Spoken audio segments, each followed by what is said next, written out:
Hey folks, this is Kelani. With Season 2 starting this very next reset, I've seen quite a few conversations about the new quest lines, new features, and new allied races will soon be playing, which worries me a little bit because a lot of what's been talking about is coming with patch 8.1.5, but this next reset is only for the start of Season 2 of Battle for Azeroth, so let's clear up a few things. What exactly is being added to the game this Tuesday?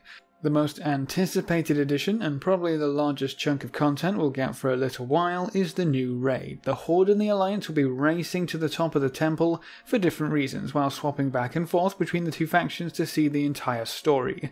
There's 9 bosses total, so we should be kept busy for a little while with that. There's a new PvP season, which changes up the way you can earn loot. There's a handful of new rewards tacked on top, some new vicious saddle mounts, and you'll see a higher item level rewards for taking part in pretty much every facet of PvP. The new Mythic Plus season will start as well, which increases the difficulty of all dungeons except normal, including Mythic Plus keys, so doing a plus 10 is going to be quite a bit harder to get done in Season 2 when compared to right now. There's also a new affix which is replacing Infested. All plus 10 keys and above won't have Infested anymore, but they will have the Reaping affix, which works very differently. All dungeon rewards will also be bumped up by about 30 item levels to go along with the difficulty spike. Azerite armor will start to display an extra outer ring to give you a few more options for class-specific traits. Artifact knowledge will start reducing the amount of artifact power required to level your amulet once again, and the Titan Forge cap has been increased to 425 item level. And that's pretty much it. Again, the main thing here is the raid, with the Mythic Plus season being a pretty big deal as well, but things like allied races, Naga invasions, the new portal rooms, profession stuff, Brawlers Guild, that's all coming at a yet-to-be-announced later date. If anything is being tested on the PTR right now, that's the stuff that's coming later. The only exception would be Reaping, because they didn't really seem to think it needed any testing, so that's going to be fun, finding all the holes in Mythic Plus dungeons. But if you are looking for anything besides the new raid and new Mythic Plus affix, you might be a little disappointed when this reset finally rolls around. And I can't really blame you. The way patches are going to work in Battle for Azeroth seems to be a bit strange. Throughout Legion, we always got the big stuff with a patch, either a 0.1, 0.2, 0.3 patch, or the in-between 1.5, 2.5, 3.5 patches. This time, it looks like we're going to get seasons in between all of those patches as well, so we need to look out for the really big patches, which should be 8.2 and 8.3, hopefully we'll get that many, the smaller patches with 1.5, 2.5, and hopefully a 3.5, and then also keep track of which season we're in. Season 3 might start with patch 8.2, or it could just start whenever the dev team feels like it.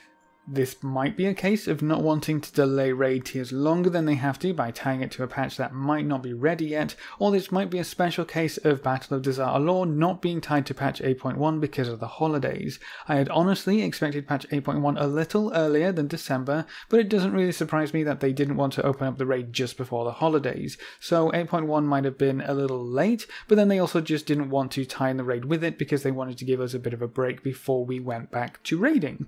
Hopefully we don't hit any more massive speed bumps going forward, but ultimately this does mean that we'll have to wait even longer to get our hands on the Zandalari trolls and the Kul'tiran human allied races. If you've been playing around on the public test realms at all, you have had the chance to tinker around with the Zandalari trolls and the Kul'tiran humans. Check out their character creation, see what classes they can be, play around with their rather overpowered racials, the usual kind of thing. You might have also noticed that not quite everything works the way it should right now. There are a few gaps in there for sure. Neither race can mount up at all. You're stripped of all mount training when you race change to these races, and you can't learn any of it again when you head on over to a trainer. So if you really wanted to play around these races on a PTR, I hope you're okay with walking everywhere. This tells me that these races just aren't finished yet, which is actually kind of annoying. Why have we had to wait so long for the 2 main races of this expansion to become playable? I think this comes back to how allied races are set up. The Nightborn and the High Mountain Tauren made sense. We more or less saved both of these races, and they ended up having more in common with the Horde. The Lightforged Draenei makes sense. We just met these Super Saiyan Draenei. Some of the older Draenei might want to see what that's all about, and I do think the Void Elves were a flimsy excuse to give the Blood Elf model to the Alliance, but sure, we'll run with it. The Alliance needed 2 races anyway.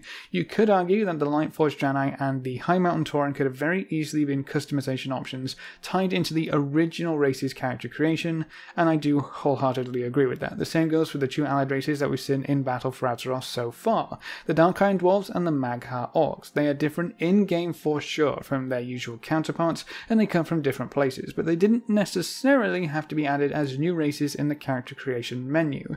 Honestly, character creation probably needs a lot of work to keep up with today's standards, but that's a topic for a different time. The 4 Legion allied races were also locked behind exalted reps and achievements. Those reps were directly related to the races, so the little argument of you need to earn their trust first was plausible. But what happened with the Mag'har Orcs and Dark Iron Dwarves? They were locked behind something which didn't really have anything to do with them as a race whatsoever.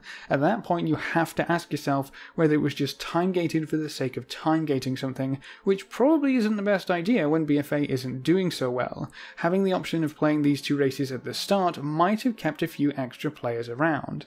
But the Zandalari trolls and the Kul'tiran humans are the big ones here. This expansion is all about these two races, but we won't get to play them until 7 to 8 months into the expansion. Now, we don't know when patch 8.1.5 will go live. Hopefully it won't be too long after Season 2 starts, but I would be very surprised if we saw it before March. That puts us at 7 months, if I'm not mistaken, which is pretty crazy when you consider some players probably came back to the game to check out these new races because they were announced with the game. Farming various reputations to exalted and completing achievements should be enough time gating on this kind of thing, but having to just wait because the dev team don't want to release the race yet is really strange. Both factions have done a great many favours to these chaps. The entire leveling process is essentially saving them from internal and external threats, but they're not quite convinced until the Alliance sack a Zandalari temple. That seems a bit fishy to me, or just entirely strung out. These two races will also be locked behind a reputation grind, by the way, but with a faction we already have access to. You'll need to be exalted with the Zandalari Empire on the Horde side, and exalted with the Proudmoore Admiralty on the Alliance side, I think it was. You can get that done before patch 8.1.5, so at least we won't have to farm up an entirely new reputation and wait until 8.1.5 goes live to be able to do it. But doesn't that kind of make it worse? Quite a few of us probably have the key to unlock this specific new piece of content already, but Blizzard is hiding the padlock away from us. Time gating something for the sake of time gating it will never be a good thing in my opinion, but maybe they aren't actually ready to release the races yet. Back in the day, we would get access to the new races an expansion was offering right as the expansion itself went live. Day 1 of TBC, you could play a Draenei or a Blood Elf. Day 1 of Cataclysm, you could load up a Goblin or a Worgen. Things have changed quite considerably since then, and I wonder if it's more about than just making us wait. The Zandalari trolls and Kul'tirans aren't finished yet, if the PTR is anything to go by. Heck, we didn't even know how any of the Zandalari troll racials were going to work until this PTR build went live. With the various holes present on the PTR, I would say there's still quite a bit of work to do before these races are even ready to play properly. So what would have happened if they had tried to get these races ready to release with BFA's launch like the races of old? BFA was already surprisingly buggy in the weeks just after launch, adding even more on top of their workload during the alpha and beta phases might not have been such a great idea, so maybe allied races are a way for the dev team to spread out their workload over a longer period of time. Maybe they had originally planned for these two races to be released sometime before now, but they just didn't have the time to go back and polish them up because they were chasing bug fixes and other projects started to take priority. That would be pretty worrying by itself, but at least it would be some form of excuse which isn't just we don't want you to have it yet. And I'm a little nervous about the content cycle of Battle for Azeroth going forward. I know they've said they want to keep to a roadmap very similar to Legion with when they're going to release raids and such, but if they're struggling to keep pace with that, they might need to slow down just a little bit. I think the majority of us would rather have content that works properly and plays smoothly when compared to buggy systems that are just rushed out the door.